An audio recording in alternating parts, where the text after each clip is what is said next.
Chers amis, bonjour, bienvenue dans ce Good Morning Market du 1er octobre. C'était un plaisir de vous retrouver. J'espère que vous avez passé un bon week-end et un bon lundi. Les marchés sont relativement calmes toujours depuis le 18 septembre et la Fed. On a un S&P 500 qui a progressé de 0,42% hier, 0,26% pour le Nasdaq. La journée avait commencé très calmement, un petit peu, on a un petit peu baissé au début et puis après on est remonté en fin de séance. Donc grosso modo des marchés calmes. Le Nikkei lui a progressé cette nuit de 1,93%. Les marchés chinois sont fermés pendant une semaine, c'est la Golden Week en Chine. Le CSI 300 la nuit dernière, la précédente, avait progressé de 8,5%. On va voir comment se comportent LVMH et Hermès notamment pendant cette semaine. Le VIX, lui, les contrats à terme sont à 18,72, au-dessus de 19,8, on serait baissier dans les indices. Et hier, on a été chercher ce niveau temporairement avant d'être rejeté à la baisse. Il faudrait idéalement que les contrats à terme du VIX descendent en dessous de 17. Le secteur auto européen est sous tension. Stellantis a baissé de 15% hier, Aston Martin moins 25%. Donc de ce côté-là, ça chauffe un peu dans le secteur. Côté calendrier du jour, chers amis, nous avons beaucoup de données macroéconomiques aujourd'hui, notamment beaucoup de PMI européens et américains, également anglais, et on a l'inflation européenne qui tombe à 11 h. On a également des banquiers centraux qui vont parler en fin de journée durant la séance américaine. Et on a les stocks de brut à 22h40 venant de l'API. Un petit mot sur les indices américains. Hier, je vous ai proposé un setup en H4 dans le Nasdaq. J'en propose beaucoup qui fonctionnent et malheureusement, je n'ai pas le temps de revenir dessus et je vais essayer de consacrer du temps à ça. Donc hier, on a suivi mon parcours noir. On est venu faire une petite mèche, je ne sais pas si vous la voyez à l'écran, je pense que oui. Et on a méché le niveau des 50% aux alentours des 20 056 dans le Nasdaq. Et la cible est dorénavant 20 764. Il n'est pas impossible qu'on redescende et qu'on vienne chercher des niveaux de support inférieurs. On est haussier sur le court terme dans le Nasdaq. Si on casse, attendez, je regarde vite fait. Si on casse les 20 365, ce sera un signal haussier pour le Nasdaq. Le S&P 500, lui, est dans une configuration un tout petit peu différente, mais grosso modo, c'est la même logique. Aujourd'hui, chers amis, on va s'amuser avec les bougies. On va analyser les bougies mensuelles. C'est super important à chaque fin de mois de regarder comment elles se comportent, ces bougies mensuelles ou hebdomadaires. Et grosso modo, je vous avais fait une petite définition, c'était il y a quelques mois.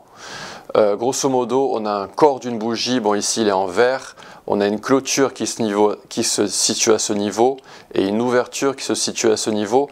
Et chaque bougie a son histoire, chaque bougie est un petit peu un conte. Et on peut avoir une bougie qui débute le mois où la période considérée de façon négative avec une grande mèche qui rejette à la hausse.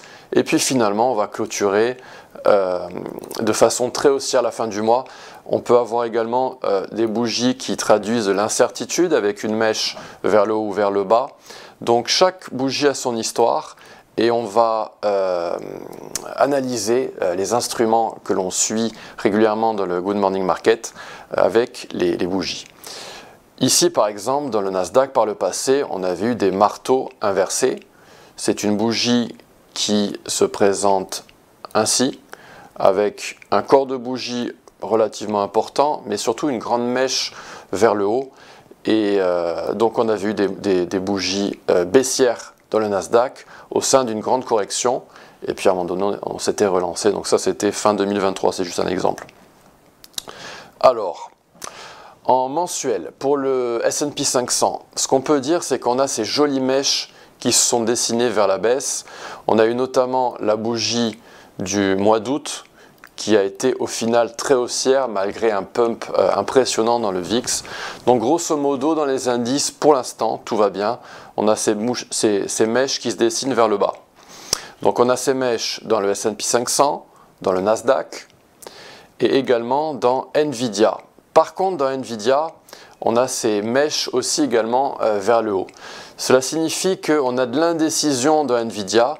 Ce n'est pas forcément une mauvaise nouvelle parce que vu la pattern, la structure de prix dans Nvidia, qu'on pouvait considérer en forme de bulle, eh bien idéalement, c'est mieux qu'on ait de l'indécision maintenant plutôt que trop tôt en fait. C'est-à-dire qu'en général, quand on a une bulle, on crache, on a un renversement de tendance hyper violent et on se serait retrouvé plus bas.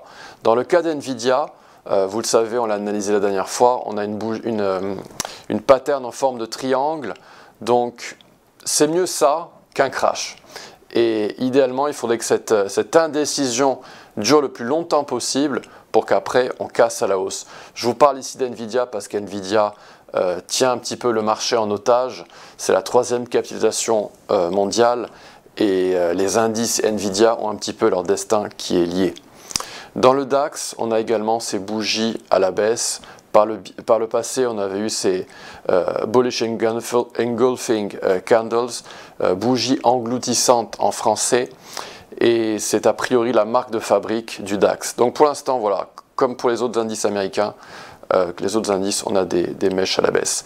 Concernant le VIX, on a eu cette mèche absolument extraordinaire dans le VIX en mensuel pour le mois d'août. Et depuis, on a envie de monter un petit peu.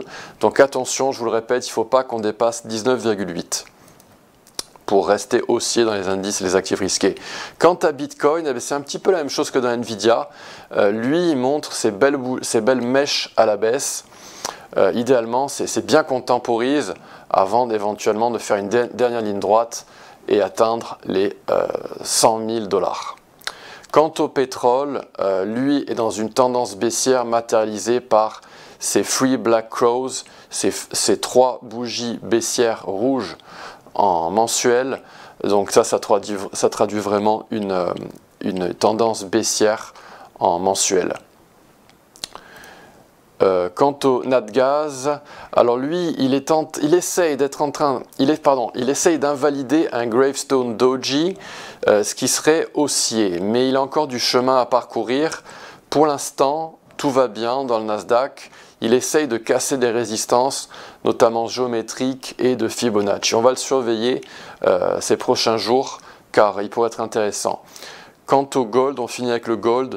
Alors le gold, lui, avait heurté une résistance horizontale et donc ces bougies mensuelles indiquaient sa présence. On a eu une bullish engulfing candle ici, donc la verte surplombe la rouge, la surpasse et après on a vu une tendance exceptionnelle à la hausse. On a eu une petite pause matérialisée par ces marteaux inversés qui se sont avérés invalidés et on n'a pas eu de correction majeure suite à ces bougies en marteau inversé. Et par la suite, on a eu 3 bougies vertes qui devraient donc inciter les prix du gold à continuer à monter. Donc ça, c'est uniquement en utilisant les bougies en mensuel. Et je vous conseille vraiment d'analyser ces bougies à chaque fin de période, notamment en mensuel, en hebdomadaire, mais même en journalier pour les personnes qui veulent trader sur le court terme. Elles peuvent vous donner des informations vraiment très très importantes. Chers amis, j'espère que cette vidéo vous a plu. Merci de la liker, merci de la partager avec des amis. Et n'hésitez pas à me poser des questions dans la section commentaires de la chaîne YouTube de cette vidéo. Merci à tous, à bientôt, au revoir, à demain, au revoir.